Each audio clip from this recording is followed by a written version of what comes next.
What's up guys, my name is Cook5 and welcome yourselves to another match review, this time looking at the Qarabag Chelsea Champions League fixture where it ended up 2-2 in the end. Before we do get into this video, if you haven't already, please hit the like button, don't forget to hit the subscribe button and also hit the notification button so you never miss a video.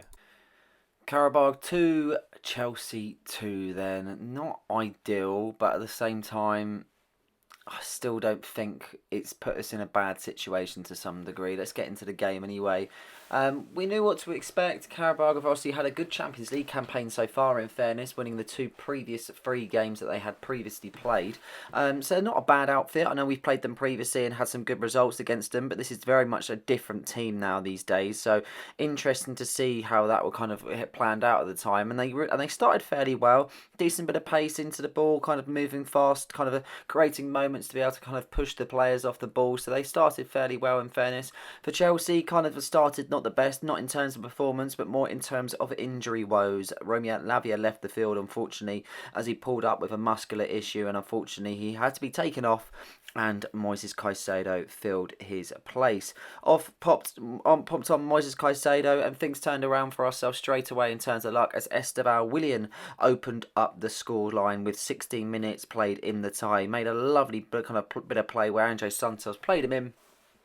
Looked to be kind of squeezed by two defenders, and instead of kind of trying to go around them, he's kind of put it in between them and gone near post, and he's done really well, in fairness, and he slots it home to make it 1-0. And we sat off after that, in fairness. Didn't feel like we really got going after the goal, and I feel like it was a little bit unfortunate because it really dents our hopes to be able to kind of go to the last 16 of the Champions League by finishing in the top 8. So I know the hosts have done well so far, but you just feel like we could have done so much better even after scoring.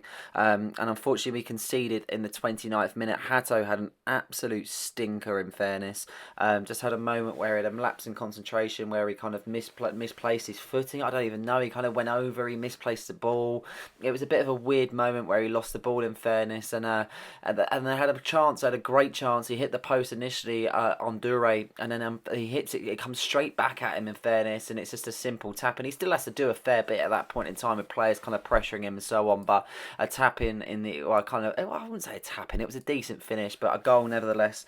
And after that, he, again, just didn't seem to create anything. Had a few moments in on goal, but at the same time, just didn't really feel like we were really kind of getting ourselves into the game. I felt like the game was slipping away from us in the first half, if anything, because the pressure from Qarabag was unbelievable. Seemed to really kind of mount a lot of kind of attacking plays at that point in time, and just felt like it was really difficult for us to really do anything in the first half.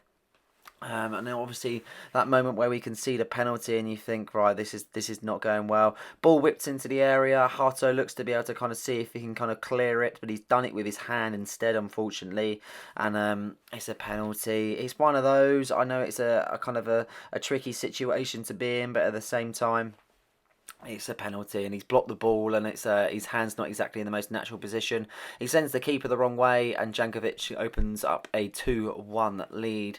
Going into the second half, we made a triple substitution where Garnacho came onto the field, Liam Delap, and also Enzo Fernandez. We're only through the previous lineup in a minute, and it kind of changed the game to a degree. We got a very quick start off the counter-attack, and a lovely ball played across from Liam Delap there. Found Alejandro Garnacho, and he slots it across into the bottom corner, and that is 2-2. And with 52 minutes on the clock, you can only feel like you've got a lot of game time to be able to kind of progress. But both sides had chances. We had a dominant possession in terms of passings, but we always seem to do in a majority of the fixtures that we play. I wouldn't feel like we played at our best. I would feel like the substitutions did make an impact, and there was moments where we could have snatched the game, but if our defending wasn't on top at the same time, that could have been the same for our opponents, Qarabag. As I mentioned for the stats, 61% possession compared to their 39. We had 16 shots on goal, but only 4 on target, which is slightly worrying, and a majority more than the actual passes itself. This was the lineup that initially started with Robert Sanchez in goal, James, Tosin, Hato, Cucurella, Santos, Lavia, João Pedro, Estevão, Jamie Gittins, and Tyree George. I wouldn't say that Maresca got it wrong today. I just felt like he had to rotate, and that's just kind of a consequence of sometimes having to rotate. It just doesn't really seem to work in your way.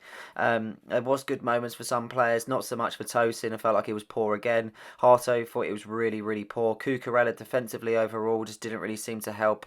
He was losing too many duels, tried to support the attack way too much and found himself too high up the pitch, and it allowed them to push and really kind of run through. Santos had an okay first half with the assist and a key pass, but needs to improve his shooting. That is for sure. Esteval, my man of the match today, really good goal, really good in duels. Looked like if anyone was going to create anything, it was going to be Esteval, but unfortunately it was only the one. João Pedro had some good build-up play for the first goal, but I can't say he did much in the game. In fairness, he was really poor. Gittins just was missing today. Really needs to improve his end product. And same for Tyreek George. Just tried to do too much, and he's just not a striker. Unfortunately, he's just in such an unnatural position.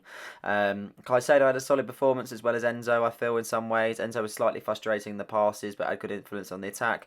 And Liam Delap did look good. In fairness, a slight bit of rust.